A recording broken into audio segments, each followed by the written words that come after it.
Hello everyone. A special segment this time on the small to medium enterprises, SMEs in Papua New Guinea, an area that has been out of the government's sight since 1980. Now a conscious effort is being made to regain control from foreigners, an important part of the people's livelihood and the country's economy. The SME Summit, completed a few days ago in Madang, has decided on a set of recommendations that will involve changes to laws and government policies. Our Scott Whitey, who was at the three-day summit, begins with views expressed at the start. Within the next 10 years, Papua New Guinea's economy is expected to be worth 100 billion kina. According to statistics, the GDP growth rate that has averaged between 5 and 7% makes the PNG economy one of the fastest growing in the world. The amount of revenue flowing into government coffers remains for now unprecedented. Much of the revenue is coming from gas development in the highlands and mines in various parts of the country. While the figures look good and the economic outlook very rosy, that growth is unsustainable. Now, this is a resource growth that has been driven by oil and gas and the mining sector. We cannot kid ourselves. Those are short-term growths. We must translate those growth into other areas like agriculture, tourism. So really, when you start to look at the economy, it is being underpinned by the resource sector, is that? This growth has not been translated into better services in rural areas and wages or rentals in the urban areas. When oil was first discovered in the Southern Highlands, international analysts and commentators drew parallels to the discovery of oil in Saudi Arabia and other parts of the Middle East. With the land owned by the people and their rights protected under the Constitution, what was stopping Papua New Guineans from becoming oil sheiks of the Pacific? Much of the windfall gains, particularly from the past 10 years and all the growth, has not been invested properly. Much of it has actually been squandered. It has taken more than 20 years to realize how much Papua New Guinea has lost as a country. Much of the oil has been exported and the revenue from the resources all squandered through various means. It also took more than 20 years for Papua New Guinea to institute political reforms that have resulted in some semblance of political stability. While Papua New Guinean politics has its own challenges and moments of doubt, there is now a realization that the mistakes of the past should not be repeated. It is a budget that is done by Minister of Finance, Ms. Marabe. It is Peter ONeill beyond government budget. The 2013 budget passed in November reflected those sentiments. 2 billion kina was allocated to the maintenance and construction of roads. Another significant portion of the budget was given to education and health. Much of the funding came from proceeds of gas development and mining. With the kind of revenue never before seen, the government is determined to continue reinvesting that money into key areas. The budget is to do with growing the future. We've had our past, we've had failures, we've had successes. No need to labor too much on the past. Let's learn from our mistakes, but build on and capitalize on the successes. We've got a present right here. We have it in our hands. But we cannot fail to look into the future using the opportunities available in the present time. We can appropriate the money, you can have a lot of funds, but as we've discovered in the past, is it hitting the target? We've had surplus budgets before. We've had 10 billion kina budgets before. Where is the impact and the effect of that money? Again, on the ground, down the rural areas. At another level, there's been a more significant shift in thinking. Unlike the past, where Papua New Guineans were encouraged to get educated in order to work for somebody else, the government is looking at getting more people to start businesses in order to work for themselves, to create jobs, and to create wealth through small to medium enterprises. Papua New Guinea must understand this. Despite all the growth, that we are doing very well compared to the rest of the world. I'll tell you this, 12,000 students living in grade 12 every year are forced to go back to the villages with no university opportunities, no tertiary training opportunities, no TVET opportunities, no nothing. they have to go and join the long list of the unemployed in Papua New Guinea. 66% of our graduates are going home with no hope for the future except drink beer, marijuana, drugs, lawlessness, and the list goes on.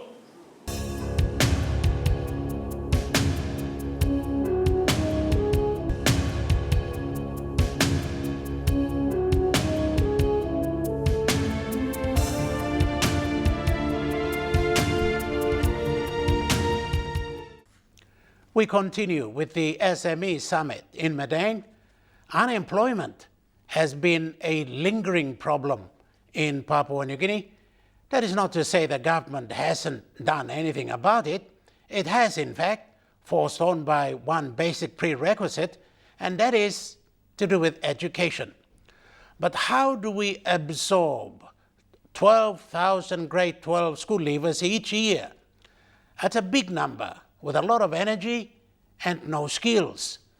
The SME has decided a multi-pronged approach to solve this issue. For the first time, a target number of jobs will be developed to give the government an idea of what it wants to achieve. There's a growing number of school leavers coming out of our education system. We need to provide employment for that. The PNG government, we've never sort of thought about providing or strategies for providing employment. This is a dual strategy by this government and championed by Honorable Richard Maru, saying we don't grow the SME sector to create wealth for Papua New Guineans, so that Papua New Guineans engage in business and they reinvest the profits that they make back into business in Papua New Guinea, rather than the foreign enterprises that come in and exploited most of the profits that they gain back to the foreign. And also that they are growing, providing employment opportunities for our young people. The shift in thinking is driven by the realization that the economy hinges almost entirely on the non-renewable sector, and that economic growth currently seen will dip in the next 30 to 50 years. And unless a sustainable economy is developed, the country will be in trouble. Over the last 8 years, despite all this growth that we talk about, we have not succeeded in attracting one major investment in the renewable sector of agriculture. Not one multi-billion-dollar investment. We have been so color-blinded by the resource sector and the boom. You go down to Tari, you go to Nakurubu. Where is the power in the villages? Look at the landowners. What's happened to them? Their lives have never been transformed for the better, despite all the wealth that's now leaving our shores. It is this realization that spurred the SME Summit held in Madang last week. The main driver is the former head of the National Development Bank and the current Commerce and Trade Minister, Richard Maru. We must invest, we must pass the laws, we must support our citizens, give them incentive, supporting more growth. As Commerce and Trade Minister, Maru, representing the government, has been preaching a consistent message of Papua New Guinean ownership and control of businesses. If we don't do something about the SME sector, 66% of our people will continue to remain unemployed, with no future. Law and order by go yet. And all the other indicators by do not stop. A month before the SME Summit, he met with Madang villagers who are going to be impacted by the Pacific Marine Industrial Zone in Madang. Small people at the village, give him work long haul, give him contract long haul, give him contract of line of Kananam, line of Rempi, line of Rivo, line of Malamal. And small man, you must give work long. Big people contract they come, you no can manipulate the people lick man. The PMIZ agreement was signed by the Somali-led government. Despite the talk, it remains work in progress, and the discussions over how much benefit the people will get is still being ironed out between stakeholders and the government. You must make sure that Yubla must only more business way, generate him cash flow every day after construction phase. Now you may go to production phase. Also, Namito, Canada must ready to go inside the only power station. Canada must ready to go inside now. Only water supply system rampi. You must only building where banking staff long, so that every day you are making money. Now beyond you have trust arrangements, you now look out the meters below everybody in your village, in your communities. That's how we work in New Zealand, yeah. But even beyond same management of working here. And by different type of arrangement. The PMIZ issue also poses questions that came up again at the SME Summit. How can the people benefit from large-scale investment? And what kind of activities should be restricted to Papua New Guineans only? What kind of incentives should be made available to grow PNG-owned businesses? Bilang project must go ahead, but benefit by all man place kisim on no god. Real people or sirang lo paya bol kisim benefit on no god. Now we'll talk nothing. Company big company come by shock him all money people man place. No what all benefit by company people. Me film long artificial one can by PMZ by one. When the Genta timber project was instituted, landowners were taken for granted and landowners' interests were never taken on board. And Madang provincial government, Madang people missed out big time. The sentiments of greater ownership and control are shared by the Madang Governor Jim Kass. On the eve of the SME Summit, Kass expressed a concern that 90% of businesses in Madang town are foreign-owned or in foreign control, and that there is a need for protection policies and legislation that favor Papua New Guinean businessmen and women. If we were to do a survey of all the ownership of shops in town, it's 95% owned by Chinese. There are no Papua New Guinean businessmen in Madang town, let me tell you this. And it's a worrying sign for me as governor of Madang. And I would like all the restricted businesses concept to be reintroduced again. If it has been done away with IPA, I encourage IPA and the Department of Labor to scrutinize who is coming in under the auspices of what, and then they jump into doing business that Papua New Guineans are capable of doing. To me, there's no doubt that we need to provide a place in our economy, which we call an incubating space. Like when you incubate an egg, you need to put a protective space there where our smaller businesses can develop and grow, can learn to crawl and walk. If you make the economy too open and you allow unfettered access to all aspects of the business sphere, what you do is you're going to crowd out our small business people. We need to have a positive discrimination policy, allow breathing space, allow room for Papua New Guineans to engage in businesses, and then later on we can have an open door policy for anyone to compare once we've given Papua New Guineans the expertise and the know-how to do business.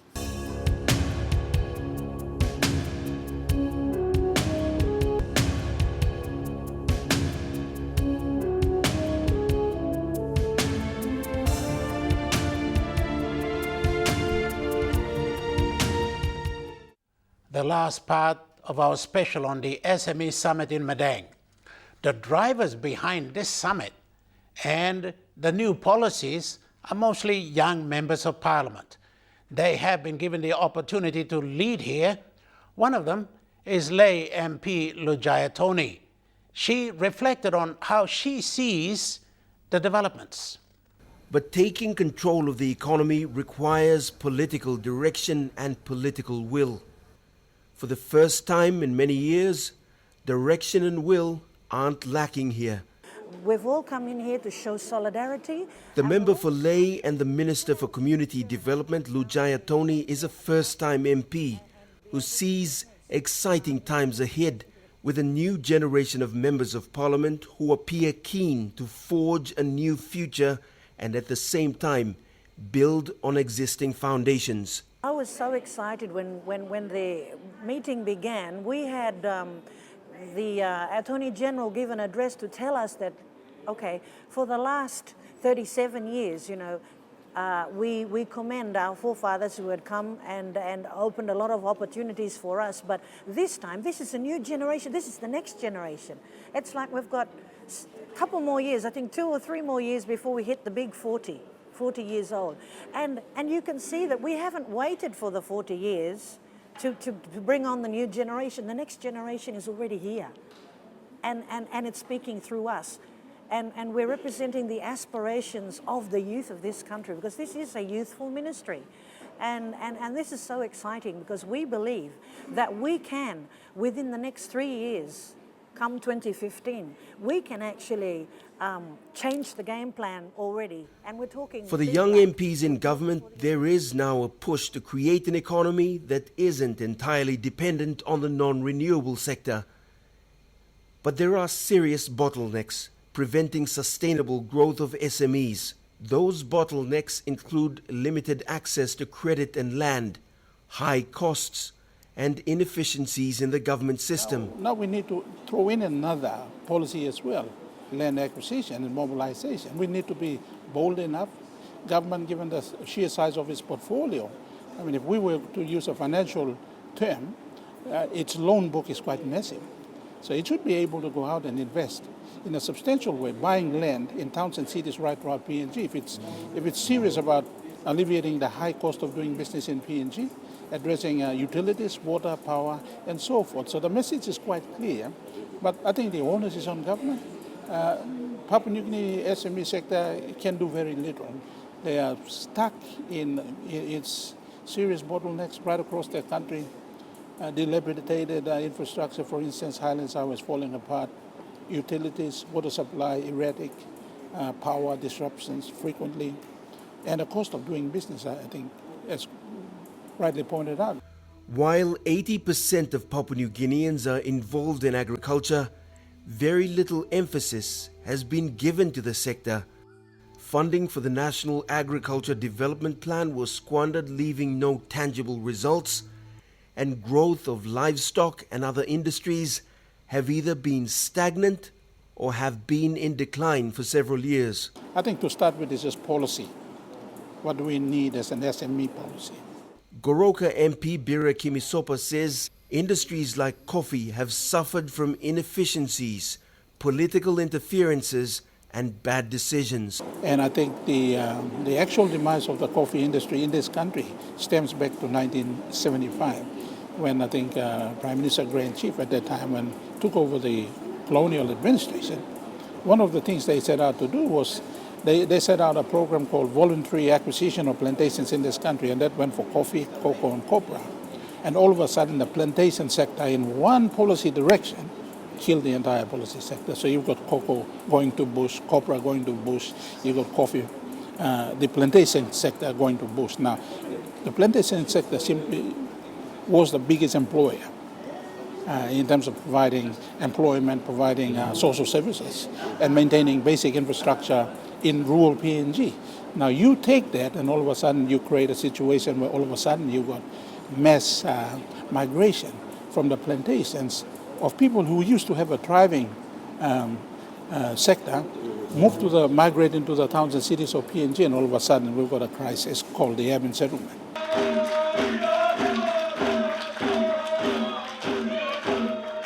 At the end of the SME Summit, Prime Minister Peter ONeill was given a 21-point document called the Madang Declaration and Communique.